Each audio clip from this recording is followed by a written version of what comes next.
is the Banner Ravens podcast. Paul Mancano and Jonas Shaffer live on a Thursday in September, one of those rare times when I am on the road and Jonas is not. I'm in a hotel in the Bronx. Jonas is back home in Maryland. We got a game to talk about. We're going to preview the Ravens Week 4 matchup against the Buffalo Bills. We're also going to give a watch list of some veteran players, some star members of this team who need to step up over the course of the rest of the regular season. But first, Jonas, of course, we have to get to our sponsor, which is Toyota. Toyota has been building a legacy of excellence for years, from developing hybrid technology to upping the standards of safety and efficiency. Toyota is always innovating, always making progress. And with their superior lineup of in-stock SUVs, including the adventure-ready RAV4 and capable, affordable Corolla Cross, you can experience the legacy of Toyota for yourself. Visit buyatoyota.com, the official website for deals, to find out more. Toyota, let's go places. Jonas, before we even get to our fun little game where we give a watch list of guys that we need to watch over the course of the rest of the regular season, before we even get to our Bills preview, we should touch on the signing of Yannick Ngakoue. Our old friend is back. The Ravens have brought back a pass rusher who was with them for half a season in 2020. He played on the Bills last year. What do you think this 29-year-old pass rusher can add to the Ravens defense? Paul, I think you meant to say the Bears, right? The Bears. What did I say? The Bills? Bills, yeah. I have the Bills on my mind. Playing the Chicago Bears. The Bees. Yeah. TBD. I don't think that he's going to be this year's Kyle Van Noy, even though that was the clickbaity headline that I put on the story that went up last night.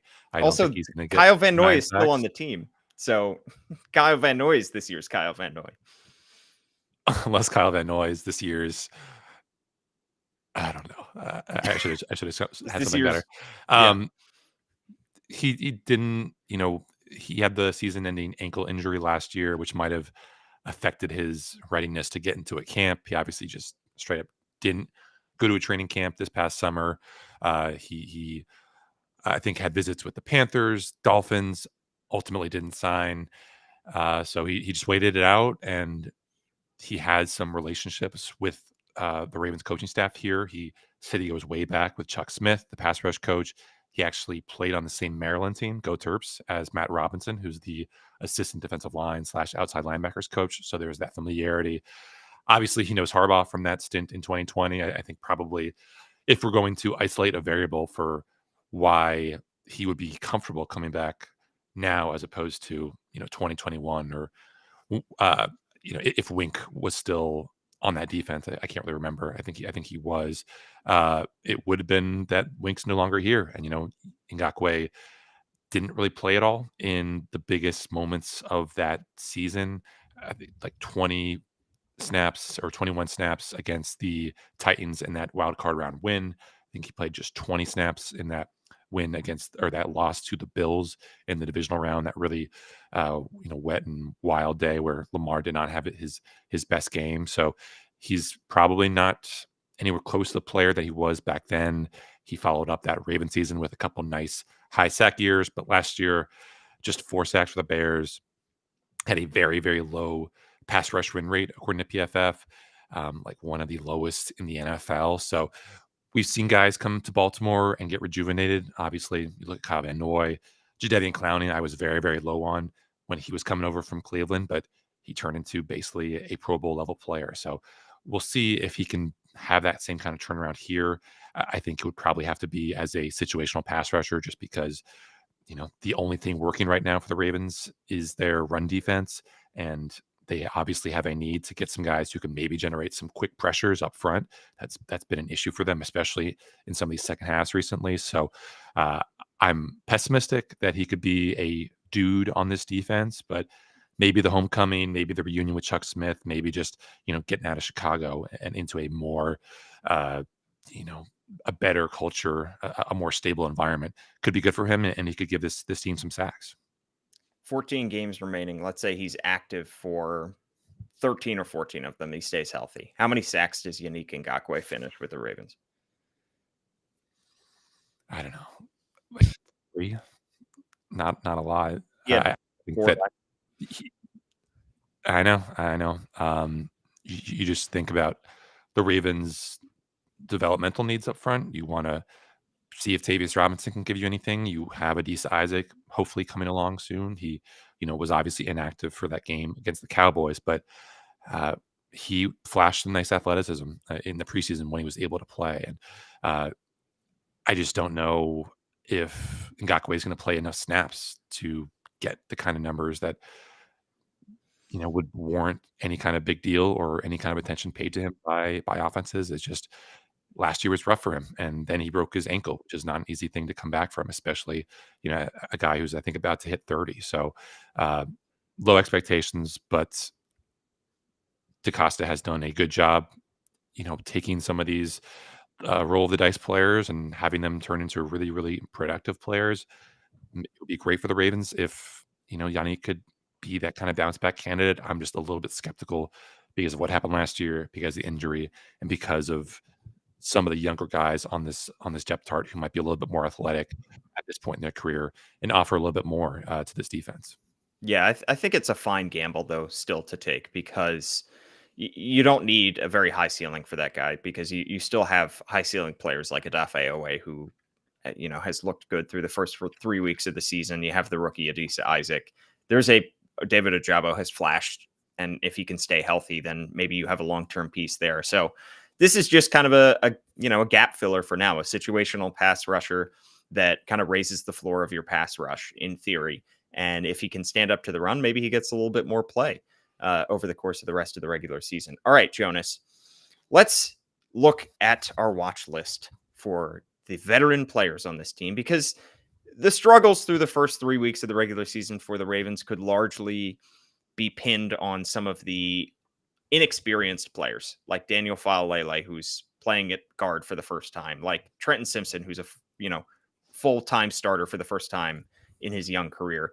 But we've also seen some concerning signs from some veterans. So we've picked out 5 names of guys that are not on the hot seat. They're not close to washed by any stretch because I saw somebody on Twitter last week. I think it was after the week 2 game saying Derrick Henry is on washed watch as if they had never watched a Derrick Henry game where he starts out slow. He starts the season slow. He starts games slow. And then he gets better as games and seasons go along. And he looked exactly like his old Tennessee self against the Cowboys. So we're not saying that these guys are close to washed. We're just saying that these are guys that we'd like to see a little bit more from. These guys return to form. If this team hopes to get back to the playoffs, hopes to get back to the AFC Championship game, they have to get their stars to be playing like stars right now. Why don't you start us off, Jonas? Number 5, Justin Tucker. You are on the watch list. Obviously, the kicking struggles hit a new low, I think, on Sunday. 62.5% accuracy, 5 for 8 this season. Worst of any qualifying kicker, has really struggled from distance over the past year plus. John Harbaugh told us on Monday that this is, quote, a technique issue. I don't know if it's related to this fact, but now his past 5 misses from 50 plus yards have all either missed wide left or hit the left upright. We got a chance to talk to Justin on Wednesday, and he, to his eternal credit, put the blame on himself. He didn't throw Jordan Stout under the bus as the holder, didn't, slag Nick Moore as the long snapper. He said, for the most part, we, and I emphasize we, have been striking the ball really, really well, not just in practice, not just in pregame warmups, but for the most part throughout the course of the game. Then I have let 3 kicks get away from me early this season. So I think, you know, he is a guy with incredible mental strength. I don't think you can do what he's done in this league coming into the NFL as an undrafted guy at Texas with no really high expectations for you to do anything in this league. And here he is in year, 11, 12, whatever it is, 13. future Hall of Famer, 13, excuse me.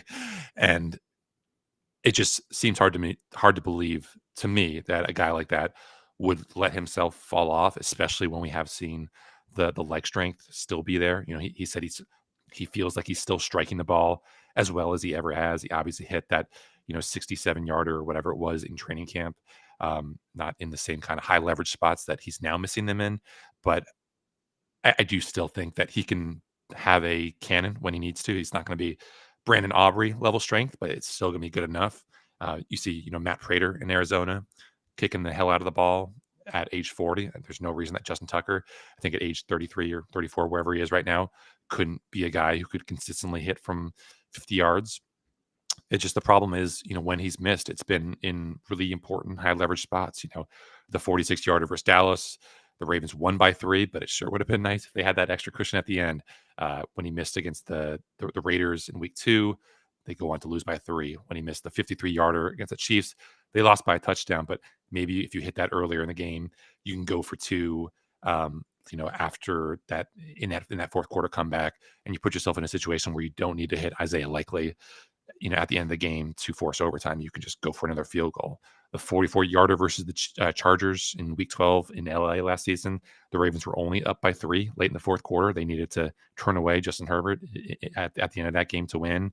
53-yarder that he missed against the Cardinals in Week 8 last season. Again, that was only a 7-7 game early in the second quarter. Kind of set the tone for the ugliness that would ensue. Just, that was a game that we all thought the Ravens would roll in, and they did not do a good job of that. And then just the 61-yarder versus the Colts in Week 3 last season. Not going to hold it over Justin's head that he missed a 61-yarder, but that was an opportunity to win it in regulation at the end of that fourth quarter.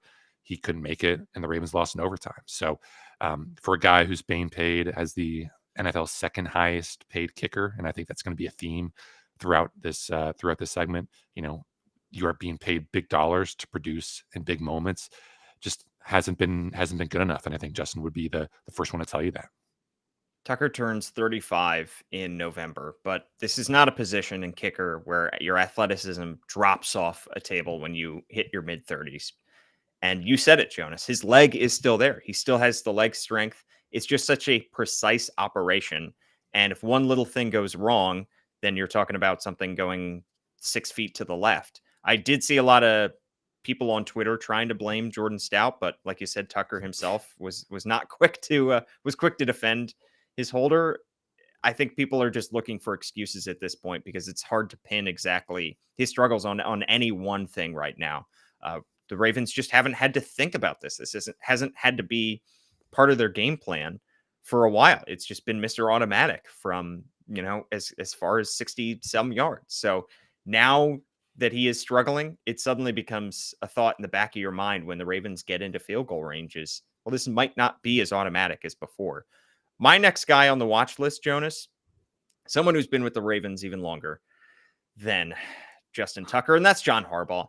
We talked about Harbaugh a week ago with Kyle Goon, and we brushed aside the idea that John Harbaugh could be fired midway through after the 2024 season, or really after or during the 2025 season, barring, as you said, him being indicted for a federal crime. He's not going anywhere this season. He's not going anywhere after this season, regardless of what happens on the field. It would take multiple seasons of disastrous play from the Ravens for Steve Bisciotti to part ways with John Harbaugh. So when we were having that discussion, I saw a lot of the replies and comments saying, well, we have Harbaugh apologists here and the media's too soft. We're just talking about this in a place of realism because we know that there's no point in having a conversation of whether John Harbaugh should be fired because he's not getting fired. So we are living in reality and we're not wasting time by discussing something that we know is not going to happen. The only pressure that he really feels right now, I think, is coming from the outside. And I think some of that pressure was relieved in the week 3 win over the Dallas Cowboys, not just because it was their first win of the season, but also because the personnel decisions that he has made, particularly along the offensive line, looked good for the first time all season. Sticking with the same offensive line group, having Daniel Falele at guard. He went with Patrick McCary at right tackle. Didn't really see Roger Rosengarten in that game, but sticking with those 5 starting offensive linemen actually worked out pretty well. And that was going to be a big topic coming into that game if they perform poorly for the 3rd week in a row. One, as my old English teacher used to say, once is an anomaly, twice is a coincidence, and 3 times is a trend. So if they performed poorly 3 games in a row, then you'd really be having some serious conversations about what needs to change. Is it Ben Cleveland? Is it a change in scheme? What needs to be different? John Harbaugh looked somewhat vindicated. So I think the pressure is somewhat relieved off John Harbaugh. That being said, this team is still 1-2. They still face the Bills and the Bengals in the next couple weeks. The Steelers are still 3-0 in this division. Ravens have to face them twice over the course of the rest of the regular season. There is some pressure on the outside for John Harbaugh to step it up a little bit. And the special teams have not been good, and his fingerprints are all over that. I think they're 25th in DVOA, and his handpicked successor, defensive coordinator, has not exactly lit the world on fire. So he needs Zach Orr to vindicate that decision. There's a lot of stuff that is kind of up in the air right now that John needs to get right, or the season will continue to spiral in ways that none of us really expected it to. Number 3, Roquan Smith, you are on the watch list. Incredible season last year, all pro honors, I think, for the first time in his career. But this year he's looked a half step slow. In space, he, hasn't looked Malik Harrison level of, reactive abilities falling off. But there's just certain plays where he doesn't look especially athletic. And he is being paid like, one of the highest paid linebackers in the NFL because of everything he does in the passing game, before the snap and after the snap. And the team-wide communication before the snap this year has not been great, and he is the defensive signal caller. So I think some of that falls on him. You think of some of the struggles that Trent Simpson has had. You think of some of the struggles that the Ravens have had defending motion. Obviously, it is not solely Roquan's fault, but he needs to be the guy who's getting everybody in the right spots, and that has not really been a strength of this defense so far. And then when it comes to the actual the actual play after the snap, he's already missed 4 tackles in 3 games this year. He missed 11 in 16 games last year, so he's well over last year's pace. He's obviously still an important part of the run defense, but he needs to be better in coverage. Dak Prescott had 4 explosive plays on Sunday to Jake Ferguson alone, and 3 of them came with either Roquan in coverage or getting back to a spot or trying to tackle Ferguson in space. And he didn't really look all that comfortable in either of them. I mean, I think his best effort came, on that seam ball up the middle to Ferguson, and Roquan was pretty closely guarding Ferguson, but he still couldn't deny it. And, if you are dealing with that kind of lack of success, then you got to do something to figure it out. And he's had 2 games so far now where he's allowed at least 69 yards in coverage, according to PFF. He had just 2 of those all last year. You do wonder, is Zach Orr putting him in the best spaces? Are they blitzing too often? Do you want a guy like that to be the kind of fire zone dropper who's patrolling the middle of the field when maybe he doesn't run as well as Trenton Simpson? But he's supposed to have this supercomputer mind who's able to process everything in front of him and behind him. And so far, we just haven't really seen that level of productivity. And you obviously trust the track record, you trust the acumen, you trust just how hard of a worker he is. But the Ravens need more from this guy. And to see them go from being a defense that last year just did not allow anything up the spine of the defense to now being like one of the worst in the NFL when teams are attacking as quarterbacks in between the numbers, it's pretty frightening, pretty shocking, and they've got to do something to figure it out. What gives me hope with Roquan is his PFF grades have gone up in the last 2 games after a pretty disastrous start against Kansas City. And I think that jives with what we saw via the eye test, because I think you saw the middle of the field the most exposed in that Chiefs game. And I think they tightened up a little bit in the last 2 weeks, and particularly against the Cowboys. And we talked about it in week 2. It was really those sideline shots to Devontae Adams that hurt the Ravens in that loss to the Raiders. So perhaps the middle of the field is an area where the Ravens can improve, and maybe Trenton Simpson getting more experience playing next to Roquan will help with that as well. But Roquan needs to step up too. Next up on the watch list, Jonas, another veteran, Mark Andrews. There are more mouths to feed in that tight end room than there have been in recent seasons, because Isaiah Likely's emergence at the end of last year has opened up some more options over the middle of the field for Lamar Jackson. Right now, Mark Andrews, 6 catches for 65 yards. Isaiah Likely, 12 catches for 141 yards and a touchdown. And you'd say Isaiah Likely looks like he's taken over as tight end number one, and he's taken the torch from Mark Andrews.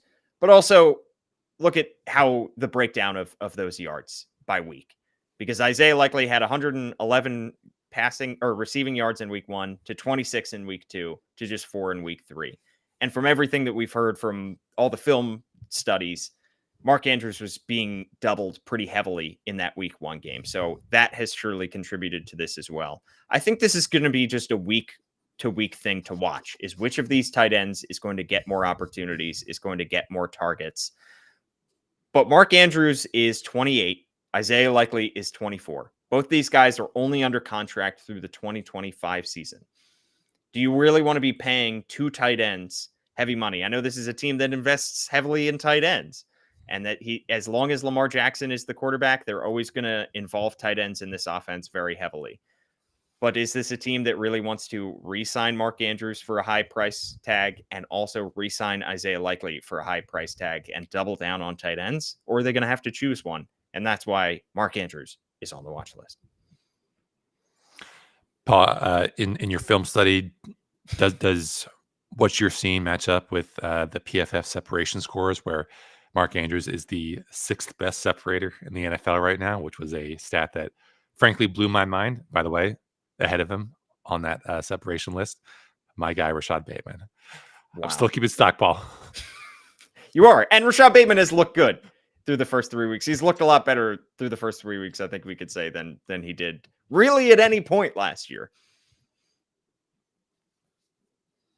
Yeah.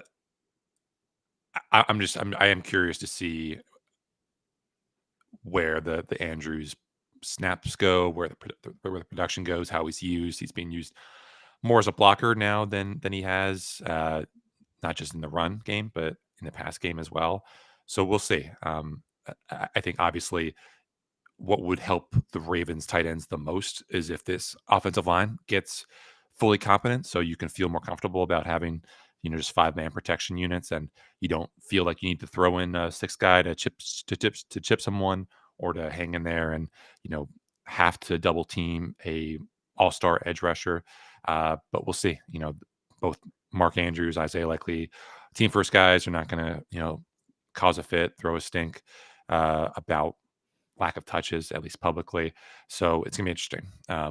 Number one, though, Marcus Williams, you are definitely on the watch list. He is the 8th highest paid safety in the NFL, $14 million a year.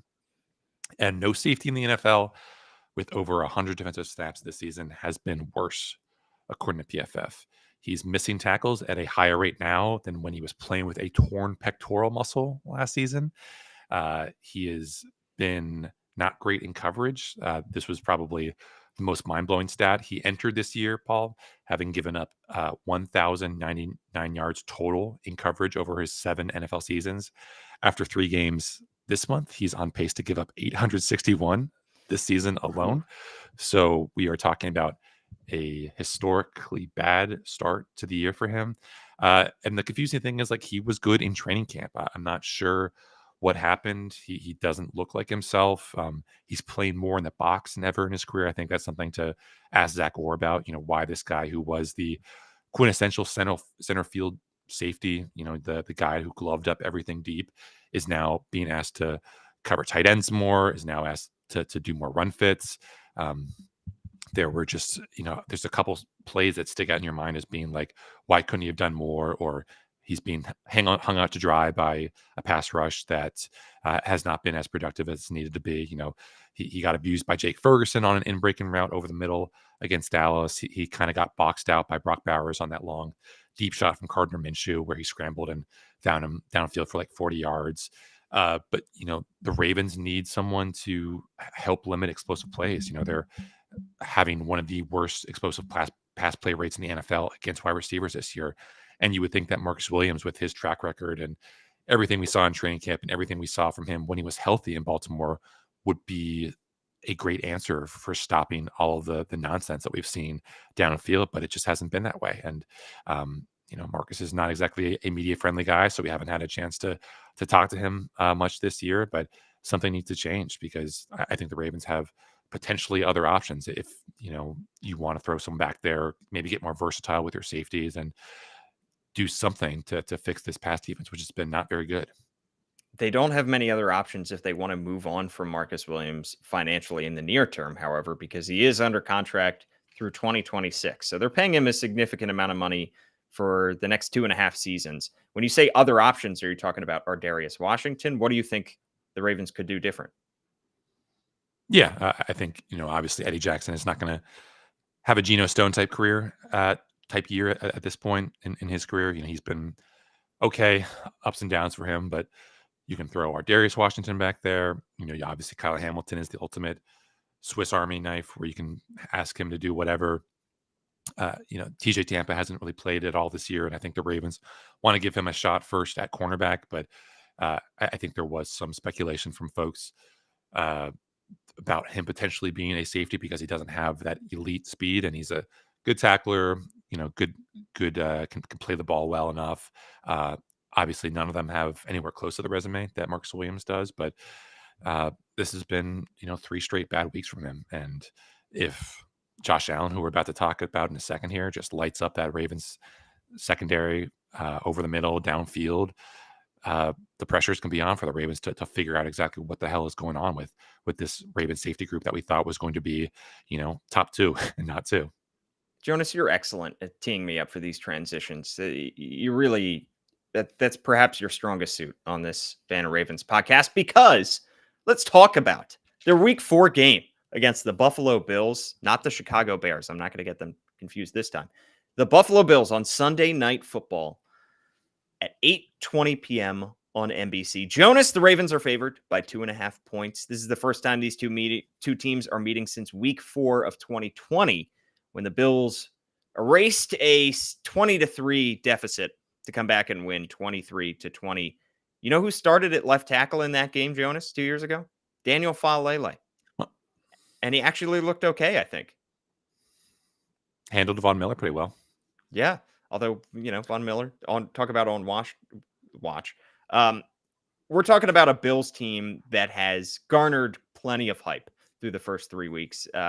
Perhaps never more than after their week 3 win over the Jacksonville Jaguars, where they absolutely demolished them 47-10.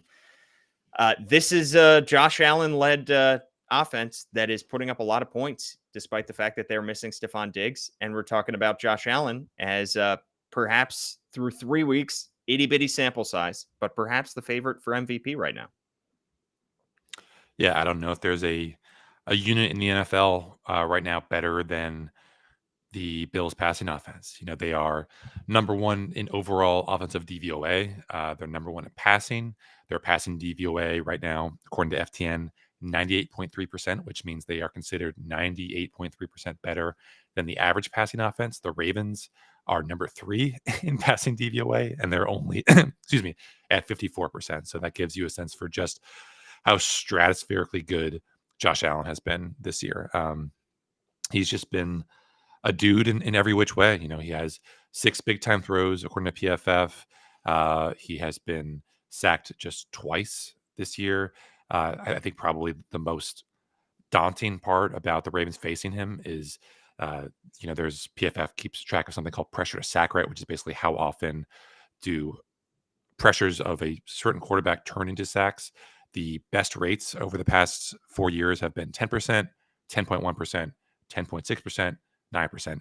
Josh Allen this year is at 6.9%. So even if you can break this really, really good Bills offensive line and get to him in the backfield, the chances of you actually dragging him down to the ground are exceedingly slim. And that's a problem for the Ravens, who have not gotten a whole lot of pressures. I think they've done a good job at converting those pressures into sacks. But if you give Josh Allen all day to throw, and he still can't find anything, and then you actually get your hands on him and he says nope, then how are you supposed to stop this Bills passing offense? It's just going to be a real trouble, because he's a great scrambler, 10 scrambles for 69 yards this year, and he has been really effective without needing to be this just rocket launcher like I think maybe people think he is. His average depth of target right now is less than Bo Nix's, Justin Herbert's, Lamar Jackson's. He's just been this kind of point and shoot leader of this passing offense that's been really, really effective despite not having any big names on this in this receiving core. Yeah, and he spreads the ball around because without Stephon Diggs, he has had a bunch of guys step up for him, and he gives them pretty even share of targets. Tight end Dalton Kincaid, who's a former first round pick, has performed very well so far. Former fifth round pick Khalil Shakir is leading them right now with 168 receiving yards. They added Keon Coleman in the early second round of this year's draft. So he is spreading the ball around, and he's got James Cook, who is performing very well as a running back behind him. Yeah, I think the Ravens probably match up better personnel wise with what Buffalo has on offense and any of the first three opponents on their schedule. I think obviously the leading guy that you have to worry about for this Bills passing offense is Khalil Shakir. Just an absurdly efficient player. 86.7% catch rate last year. He has not missed a single target this year. 14 targets, 14 catches. Ridiculous. I think he's the only wide receiver above 100 yards this year, which just kind of goes to show how kind of weird this Bill season has gone so far. It's just that they haven't really had to blow teams out with 300 to 400 yard passing games to be a successful offense. But Marlon Humphrey's been good this year. Shakir's mainly a slot receiver, so I think Marlon, after doing what he did against CeeDee Lamb, should feel pretty good about matching up against Khalil Shakir. You also obviously have Kyle Hamilton to throw out there, and then I think you just don't worry too much about the outside guys like Keon Coleman. Was benched actually for the first quarter of that Jacksonville game for tardiness, but even when he's played, hasn't really been able to generate a whole lot of separation. So I think you would feel good about Brandon Stevens with him. Maybe Nate Wiggins has a bounce back game. I think probably you're most concerned about like James Cook. Can Roquan Smith stay with him in coverage? Can the second level defenders on this Ravens defense tackle him in space? He's just been a very, very scary receiving option coming out of the backfield. But I think if the Ravens can put the clamps on Khalil Shakir, if they can find a way to up their pass rush and handle this Bills offensive line, which is first in the NFL in pass block win rate according to ESPN, then they should have a chance of finally being able to throw this Bills offense a little bit askew. But it's going to be really, really tough because Josh Allen is a beast right now, and Joe Brady has things cooking with all his pre-snap motion as the offensive coordinator. So Lord knows that this Ravens defense needs a win, and the Bills are not going to make it easy for them. And on the other side of the ball, the Bills are sixth in DVOA on defense, fifth against the pass, eighth against the run. What scares you the most about this Bills defense? I think it's probably that front. Just it's a group that can defend the run reasonably well, but when you're talking about Greg Rousseau, Von Miller, two of the top pressure guys in the NFL this year, Greg Rousseau, 3 sacks, Von Miller, 3 sacks. I know you were joking about him having looked washed ball, but he looks pretty dang good this year. He's averaging 1 sack every 21 pass rush snaps, which is pretty dang absurd. He's usually lining up over that right tackle. So it could be Patrick McCary, who missed practice Wednesday with a neck injury. Obviously, Tyler Linderbaum also was absent with a knee injury. I think him and Andrew Voorhees, who was missing with an ankle, should all be good to go. That's something to keep an eye on. I think the fact that they all played 100% of the snaps on Sunday's game against Dallas, this could just been a maintenance day for them. But if they're even missing one of those guys, it could be a real house of cards situation. Maybe Roger Rosengarten, you throw him out there for a couple series to handle Von Miller, who is really, really kind of turning and burning off that edge. But it's gonna be tough. It's a really, really good unit. And I think the Ravens are definitely considering that Miami game. Tua was knocked out pretty early, or I think it was maybe the third or fourth quarter. The Ravens should be the biggest test yet for this Bills defense. Obviously, the Cardinals in Week 1 were pretty talented, but maybe not all the way there yet. And the Ravens need to be explosive. They have to take some shots against this Bills secondary. It's banged up, missing some linebackers, missing Teron Johnson, who's one of the top slot corners in the NFL. the Ravens need primetime Lamar to step up in a big way here. And he's facing a secondary that does not allow a whole lot of explosive plays, and he hasn't had many explosive plays through the first 3 weeks of the season. He has just one completion on 8 attempts of 20 plus air yards this season, and this is a secondary that is a little banged up, but they've performed well. I mean, Rasul Douglas is really the only starter that we had in, the offseason that we thought would be starting that is starting right now, because everybody else is injured, but they're still performing well. Yeah, Christian Menford is a really nice piece. I think he established himself as a bona fide starter last year. He was the guy who was the afterthought when they took Kaiir Elam in the first or second round a couple of years ago. But I think he's PFF's number 2 cornerback right now. Actually, a guy from, I think, Baltimore County, and who went on to play at Villanova.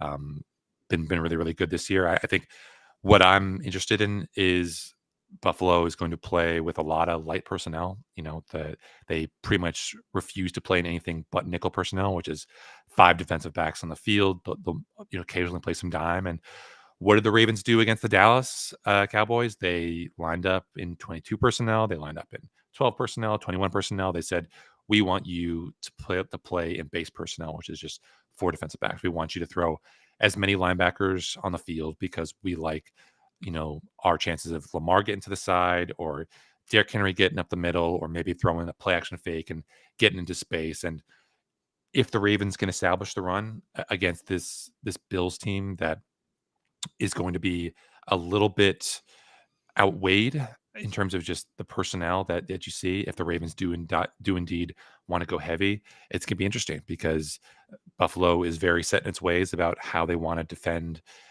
teams, on a game-to-game basis. And the Ravens have the guys with Patrick Ricard, Charlie Kohler, Mark Andrews, Isaiah Likely to say, we are going to play this way. Are you going to play, or are you going to match us in kind? And I think this could be a situation where the Ravens potentially have another really productive run game. But on the other hand, if they don't, and they have to come out with, 3 receiver sets, 4 receiver sets against this Bills secondary, against this Bills pass rush, then I think it could be a really, really long day for them, because you need to be able to establish the run to make Buffalo uncomfortable. And Buffalo has done a really good job of stopping the run, even when they are in these later groups. So I think that's probably going to be the most compelling, like, between the lines matchup for me. Can the Ravens run when they're in heavy? And if they're not in heavy, can they do something to, get explosive plays against this Bills secondary that has been really, really airtight, especially downfield? Let's get to the chase here. Prediction for this game. Jonas, who do you have winning? I have the Bills. I wanted to pick the Ravens because of primetime Lamar, but primetime Josh Allen is also pretty good. I'm tempted by what the Ravens can do offensively. We should have mentioned that Matt Milano, who was an All-Pro linebacker in 2022, is not going to be available in this. Terrell Bernard, another really, really good linebacker for them, is not going to be available. We mentioned Teron Johnson, who's a important cornerback for them, already ruled out for this one. I just think that where the Bills do their best work on offense is up the middle, and that's where the Ravens are struggling right now.